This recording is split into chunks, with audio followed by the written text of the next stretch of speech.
Janice Sheridan and her 79-year-old mother Connie lived in a remote small house in Norfolk, England, along with their 27 racing dogs. The mother and daughter duo were living their ideal of the most idyllic lifestyle, engaging in their passion for breeding racing dogs whilst living in the quiet and peaceful solitude of the surrounding landscapes of the Fens in East Anglia. This was the perfect environment for Janice and Connie Sheridan to really make a fresh start together and pursue their common interests. Whilst largely keeping to themselves, they were popular with the locals in the area and the dog racing community they worked alongside. They simply wanted their own peaceful life away from the rat race, whilst at the same time having little to do with the outside world. Janice and Connie Sheridan had found their little corner of paradise.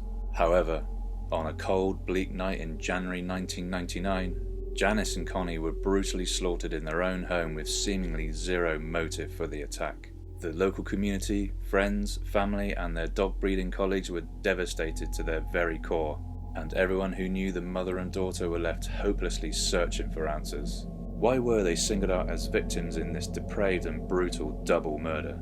Some even explored alternative theories that stray away from the official narrative that we will fully explore later in this video. Let's start the journey into uncovering the horrific crimes of the door salesman from hell.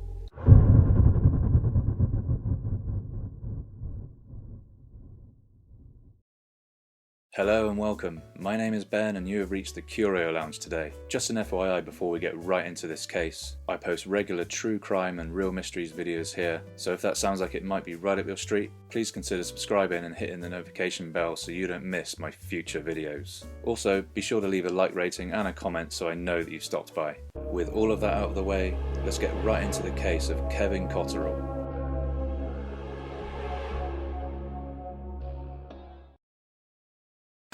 Our story today takes us to Pingle Road in Upwell, which is situated in Norfolk. This is in an area of England known as East Anglia.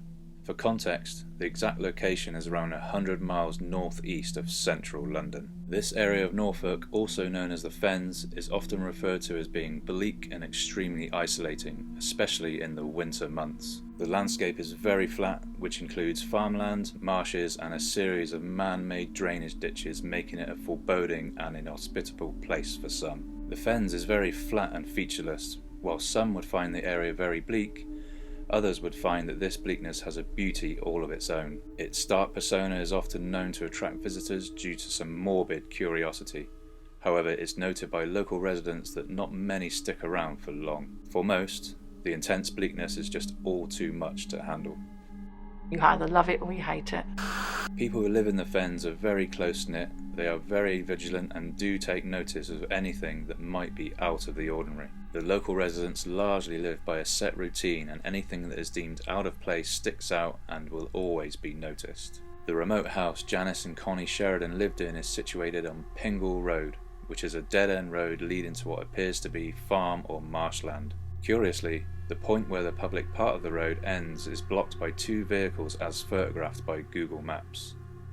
What lies beyond this point, you would need to physically travel down it. In order to reach this dead-end road, you need to turn off Chalk Road. The Sheridans' house is about halfway down this road, and it is clear that the house is not a place you would accidentally drive past. You would need a specific reason to drive down Pingle Road. The Sheridans bred whippets for racing, and dogs were a big part of Janice's life. The location of the house provided quiet isolation, and it allowed the mother and daughter to indulge in their interests in peace. They were private people, but at the same time were well known and popular amongst the dog breeding community. In 1994, Janice took a part-time job at a local greyhound kennel run by local couple John and Sylvia Bromley. The Bromleys recall that Janice in particular was a wonderful woman, very hardworking, punctual, and someone they could always rely on. She knew about timekeeping. She didn't come to work at 5 to 8. She came at 8 o'clock. And she'd get on with it and we'd just have a bit of a laugh and a joke as we went. This painted a picture of Janice and Connie, a picture of two popular but private women in pursuit of happiness in this quiet corner of England. Sadly, this idyllic way of life was to abruptly come to an end and put the local Upwell community into a spiralling nightmare of utter shock. On the morning of Sunday, January the 10th, 1999, Janice Sheridan failed to turn up for work when in the past her timekeeping was absolutely perfect. Realising that something just wasn't quite right, Sylvia Bromley drove to the Sheridans' house for a welfare check. When Sylvia reached the Sheridans' house, she saw that both the cars were present, but there was no sign of either Janice or Connie. The property was securely locked up and everything at first seemed normal. However, Sylvia began to notice that the Sheridans' dogs were in a frenzy of panic and disarray. Assuming that the Sheridans were simply still in bed suffering from illness, Sylvia left the property only to return a few hours later, feeling as though something was seriously wrong. As Sylvia peered into the property, she looked for any sign of the Sheridans, but all she could see were the 27 dogs, who at this point had intensified their frenzy since her last visit. The mess, the howling, it was a scene of sheer horror. Sylvia contacted the police, who arrived very quickly. The police officers entered the property, and when they re-emerged, they were visibly shocked and sickened. The officers would not provide Sylvia with any details, however it was clear to her that her friends were deceased in their own home. What greeted the officers inside the tiny house would have been scenes of a nature they would have never seen before. Detective Superintendent Ian Sturgis and Detective Sergeant Jim Kinnear, who were assigned to the case, commented that in their 20 years of policing, they had not encountered a scene so bloody and brutal. Janice and Connie were found partially clothed with multiple stab wounds across their bodies. Janice in particular was bound with masking tape and was found with her breasts exposed and her underwear pulled down. The entire scene was one of absolute horror. It was thought that Janice was restrained in this way before overpowering and murdering Connie, who was much older and was less likely to successfully fight back. One of the doors leading to the room the Sheridans were found in was blocked by a sofa, placed there for the purpose of blocking entry and exit to the room. Janice's body was laying across the sofa in front of the fireplace. Her ankles were taped together. Connie's body was found on the other sofa. Each woman suffered 10 or 11 stab wounds, all to the chest and abdomen area. For whatever reason, Janice suffered a single stab wound to her back, whereas Connie did not. It was the view of the police that this was a sexually motivated double murder, based on the way the bodies were left. This is the official line that police took on the crime. However, we will be exploring alternative views held by others towards the end of this video. What also struck the police was that there was no real sign of a struggle in the house and no evidence of a break-in. Did the Sheridans invite their killer into the home? And more importantly, did they know the person responsible? The police were of the belief that the bodies were left in state for several days. However, police were in two minds regarding the restraint of Janice. Either Janice was kept alive after her mother was murdered, or she was restrained whilst the killer lay in wait for her mother to return home. What hit the local community, the Sheridans' friends, and the family the hardest was the fact that they learned of the Sheridans' deaths through news media and not an official in-person update from the police. And in actual fact, we didn't hear it from anybody. It came up on the news, on the television. Police sealed off Pingle Bridge, which is the only access point to Pingle Road, and due to its isolating surroundings, it became clear that finding any eyewitnesses would be pretty much impossible. As we have learned, Pingle Road and its surrounding landscape are very remote, and it would have been a specific reason for someone to travel down this dead-end road. This was by no means a chance encounter. Whoever carried out these depraved murders targeted the Sheridans for a specific reason, and sadly, the police did not have a clear motive at this time. Why choose them? Why go to that house? Due to the horrific nature of this double murder and the fear that the killer would strike again, police launched a massive manhunt for the perpetrator. With the help of the Sheridans' relatives, several media appeals were issued pleading with the public to provide any information that they could. The Fens at this time of year is at its coldest, its bleakest and most foreboding, and the brutal, bloody double murder really set the scene. In the cold, dark and brooding backdrop, the horrific and tragic double murder was in the forefront of the mind of every single local resident. The locals, many of whom knew the Sheridans personally, were left in a state of panic and alarm, not only for fear of their own safety, but at the same time concerned that the finger of suspicion may be pointed at them. On top of that, could the murderer be someone they knew, someone perhaps walking amongst them? Fear and paranoia spread through the local community, and this feeling was never going to go away until the perpetrator was behind bars. Murders occur in England throughout the year, but not in the sleepy, isolated plains of the Fens, so when this news came out, this was of utmost significance as far as the local residents were concerned. Police forensically combed the local area for many weeks,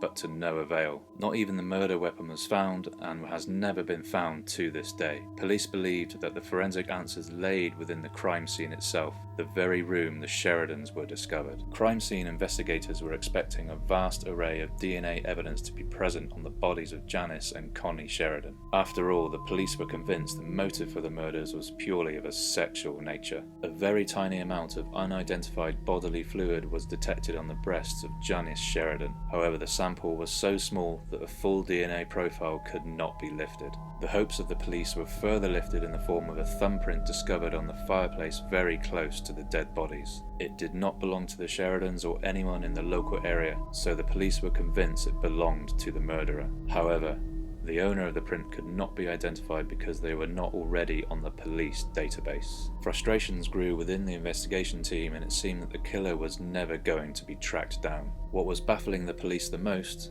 was how exactly the killer gained entry into the home of these two very private women with no sign of any struggle. Connie's other daughter confirmed that her and Janice would never allow anyone into the house, even people that they knew. It would need to be for a specific reason relating to the house itself. There was no forced entry into the house, meaning that the killer would have been invited in or would have pushed past the Sheridans once they answered the door. Statistically speaking, murder victims often know their killer in some manner prior to the incident, and the police were convinced that the Sheridans had prior contact with their suspect. For this reason, suspicions fell upon Janice's friend and employer, John Bromley. And that was pretty nasty.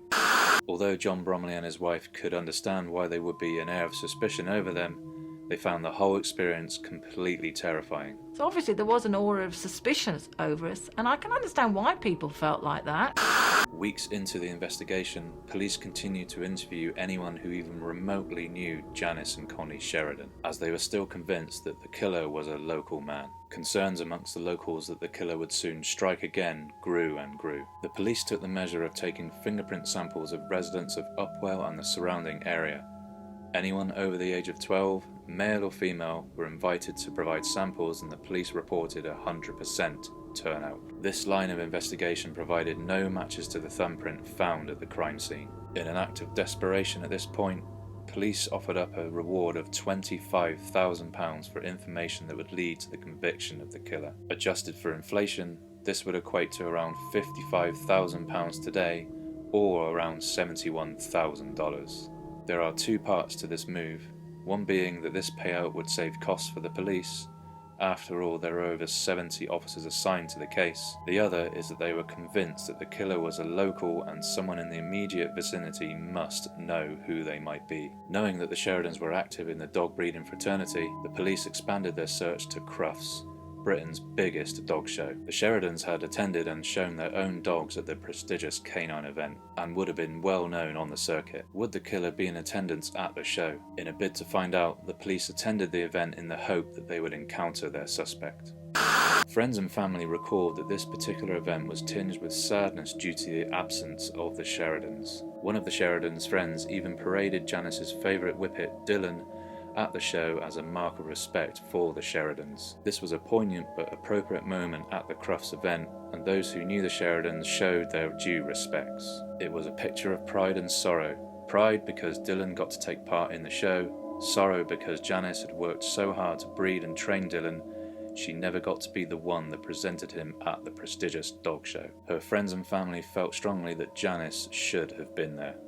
As a further frustration for the police, their visit to Crufts did not uncover any leads whatsoever. The police were no further forward in tracking the depraved assailant down. The killer was still out there and was expected to strike again. However, it would seem that the killer's good luck was about to come to an end. A couple who lived on the Fens reported to the police in the days leading up to the discovery of the Sheridans' bodies. They noticed a vehicle that they had never seen before, leaving Pingle Road, the very dead-end road that the Sheridans resided. Not only that, but a second eyewitness came forward in the form of a local farmer who also noticed a vehicle he did not recognise, parked right outside Janice and Connie's house around the weekend of the murders. The farmer memorised the registration starting G567 and reported this to the police during the investigation. A vehicle registration number was a vital lead for the police and provided a potential suspect for questioning. However, The 3 witnesses must have memorised the plate incorrectly because the vehicle check proved to be an invalid reg number. Police had no choice but to check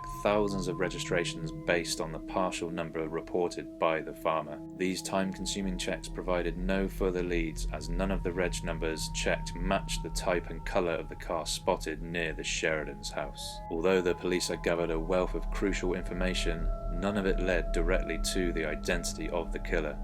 All hope was seemingly lost.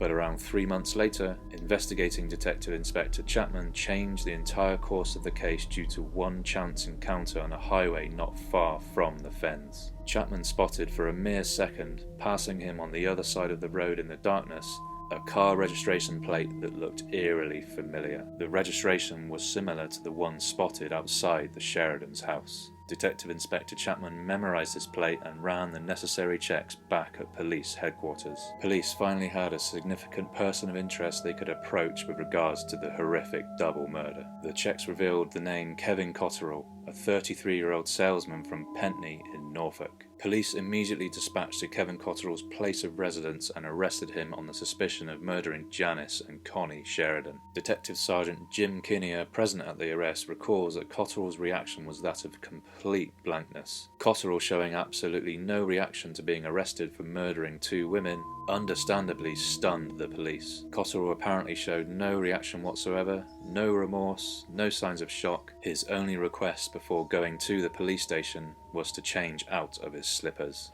Cotterell's prints were a match to the thumbprint found on the Sheridans' fireplace, and he was subsequently subjected to 4 days of intense questioning at Kings Lynn police station. After a 4-month manhunt, police finally had the Sheridans' depraved murderer in custody, and it was finally time to learn just what kind of person their suspect was. Kevin Cotterell was a local man. He was born and grew up in the town of Pentney in Norfolk, around 20 miles northeast of the Sheridans' house, where he still lived with his father. Cotterell does have a previous criminal conviction dating back to 1983 when he was a teenager. When his neighbours were away on holiday, he broke into their house and performed acts upon himself in the bedroom of the girl that lived there. Unfortunately for the police, suspects under the age of 18 were not required to provide fingerprints at the time of this arrest. At the time of his arrest for murder, Cotterell was working for the homeware firm Cleanies, whereas before he was working as a door-to-door window salesman. In fact, in 1998, just a year before the murders, Cotterell sold the Sheridans a double-glazed window at their property. This provides Cotterell with a link to the Sheridans.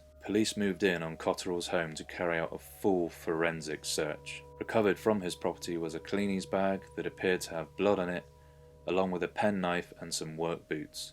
All were rushed to forensics for analysis. During the intense police interrogations, Cotterell denied all knowledge of the murders across the board. He was very laid back and relaxed about the situation on the whole. However, as soon as officers started discussing the sexual nature of the attack, Cotterell sank into himself and his casual demeanour disappeared double quick. In addition to this, Cotterell had flatly denied ever visiting the Sheridans' property. But sadly for Cotterell, the police were well aware that he had sold the Sheridans a double-glazed window back in 1998. Amazingly, Cotterell continued to deny that he had ever visited the Sheridans' house, and therefore denying any involvement in their deaths. With just 2 days remaining until they were legally obliged to release him, the police threw Cotterell a curveball. Even before the fingerprint results came back, the police informed Cotterell that they had his fingerprint at the Sheridans' home. It was at this point that Cotterell completely changed his story and admitted that he had visited the Sheridans' home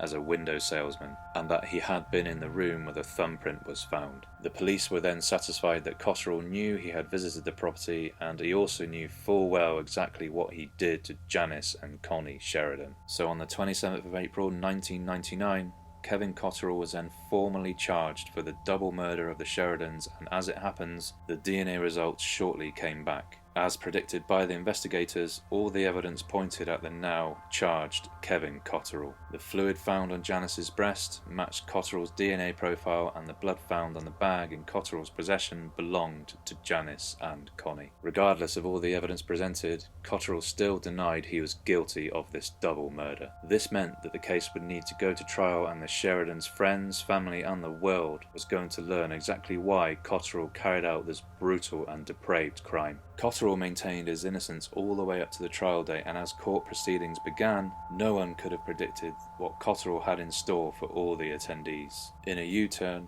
Cotterell held a meeting with his barrister literally minutes before and pled guilty as charged. This sudden move meant that there was no contest, no trial, and nobody would learn in detail what truly happened to the Sheridans, and with that, it meant that we would never know the answer to the biggest question of all.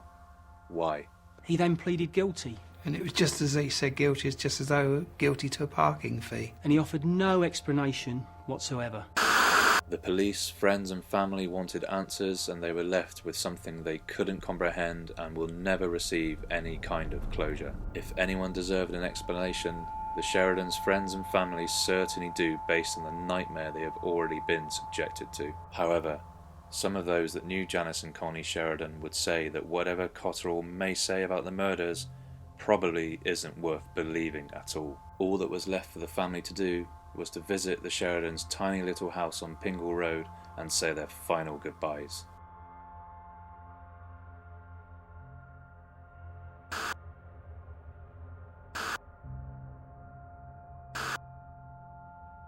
Kevin Cotterell received 2 life sentences for the double murder of Janice and Connie Sheridan, with the judge's recommendation that he served at least 20 years in prison. This minimum term has now passed as of 2020, however there are no signs of him being eligible for parole in the near future, and he remains incarcerated in HMP Woodhill at the time of this video being published. This prison housed infamous inmates such as Charles Bronson, dubbed Britain's most violent prisoner, and Ian Huntley, convicted double child killer from Soham. The prison holds a mixture of different types of prisoners such as terrorists and serious sex offenders. Despite the conviction of Cotterell, there are several alternative theories that exist out there in comment sections, blogs and articles over the internet. These posts are largely buried and difficult to find, however they are out there. I will not be providing any links to these because these are simply alternative theories provided by skeptics, and I am not necessarily agreeing with them or endorsing them. What is clear is that they do provide alternative food for thought regarding this case.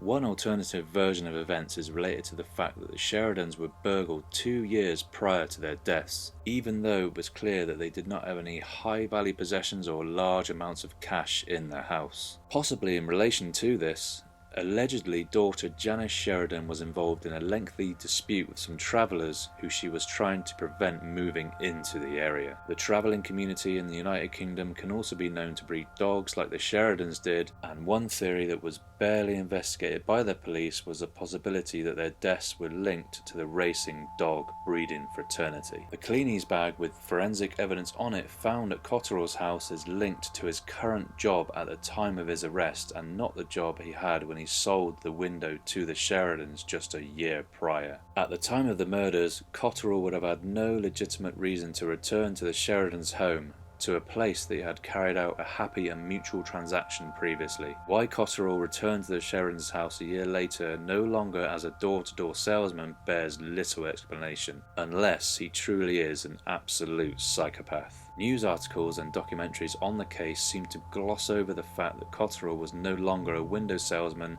at the time of the murders. The biggest and arguably the most important aspect of any murder case is the motive for the killing itself. Although the police constantly promoted the idea that the murders were sexually motivated on the part of Cotterell, there was no real evidence that the Sheridans were sexually assaulted at any point. The body of Janice Sheridan was indeed found with her underwear pulled down and her breast exposed. However, there were no signs of sexual interference whatsoever. It can be argued that leaving her body in that way was a sexist act rather than a sexual one, perhaps carried out by someone with a personal grievance with the Sheridans, with Janice in particular. This does not seem to align with Cotterell's previous exchange with the Sheridans as a door salesman. The way the bodies were left seemed to have more of a personal touch. Again, these alternative theories about what really happened are just some alternative viewpoints that I have gathered online. I don't necessarily agree or disagree with them, they are just further food for thought. Barely 3 years later, the UK TV channel Channel 4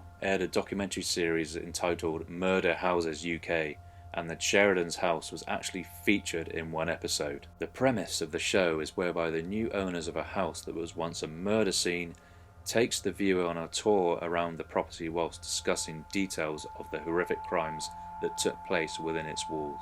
Sadly, with the cartoony music and goofy commentary, the series is somewhat disrespectful towards the victims who were killed in the properties they feature. It really is a hard watch overall. In particular, the Sheridan's house, owned at the time by Patrick and Eileen Withers, is sad and cringeworthy to watch in equal measure. The way they boast about the property and the horrendous events that took place there is just pretty tragic to sit through. The Withers ultimately saw the house as an investment, which in itself is fine.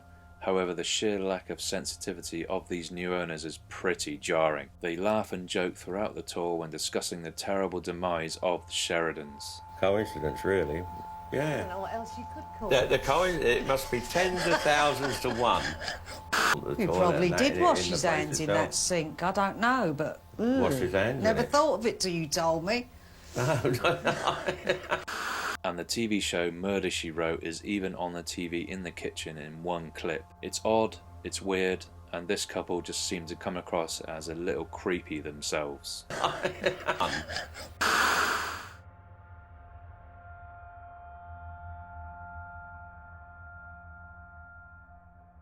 Regardless of all of this, Janice and Connie Sheridan will always be remembered by their family, friends and dog show community as caring and hard-working people who lived a life of simplicity in their own peaceful corner of the world. Whether you believe the official narrative of Kevin Cotterell being the guilty party or not, we can surely all agree that the Sheridans in no way deserve to be so brutally murdered. We can only hope that all who knew this mother and daughter duo find some kind of peace going forward.